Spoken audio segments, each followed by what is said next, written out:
Bonjour, mon nom est Joe. Je suis un vrai passionné de Jean-Paul Riopelle. Et aujourd'hui, j'aimerais vous parler de lui et de sa relation avec la thématique de la Terre. Selon un proverbe répandu chez les Autochtones, les premiers peuples de notre pays, la Terre n'appartient pas à l'humain, c'est l'humain qui appartient à la Terre. Ainsi, on trouve chez les Hurons-Wendat ces récits de la création. Un jour, une femme qui attendait un enfant tomba du monde céleste. Voyant ce qui se passait, la grande tortue l'accueillit dans sa chute. Aidée des autres animaux, la tortue sauva la femme. Celle-ci donna naissance à la terre-mère, qui engendra ensuite toutes les créatures. Dans ce mythe, la terre mérite notre respect. Nous n'habitons pas la terre, ce sont plutôt les lieux, les territoires qui nous habitent et laissent des traces en nous. Cela, Jean-Paul le découvre très tôt. Adolescent, il assiste avec son père à une conférence d'Archibald Delaney, nommé Grey Owl, un naturaliste anglais qui s'était intéressé dès son jeune âge aux premiers peuples d'Amérique du Nord.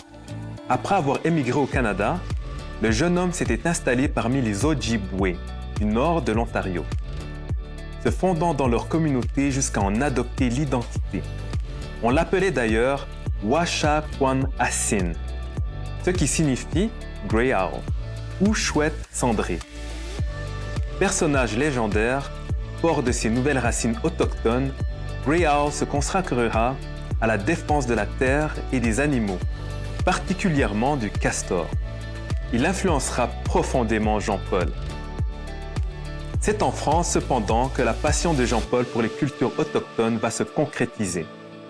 Ses amis surréalistes sont de grands collectionneurs de masques de peuples Yupik, Kwakakawak et Tlingit de la côte ouest de l'Alaska et de la Colombie-Britannique. Jean-Paul s'y intéresse. Homme de culture, il lit sur le sujet. Par exemple, il connaît les jeux de ficelle des Arvilik Djormiut, du missionnaire Guy-Marie Rousselière et Les Derniers Rois de Tulé de Jean Mallory, deux ouvrages sur la culture inuite. Les titres des œuvres de Riopelle témoignent abondamment de son intérêt pour les territoires et pour les langues autochtones. Citons Mi'kmaq, une langue de la famille des langues algonquiennes, ou encore Muskowekwan, le nom d'une première nation Ojibwé de l'Ouest canadien.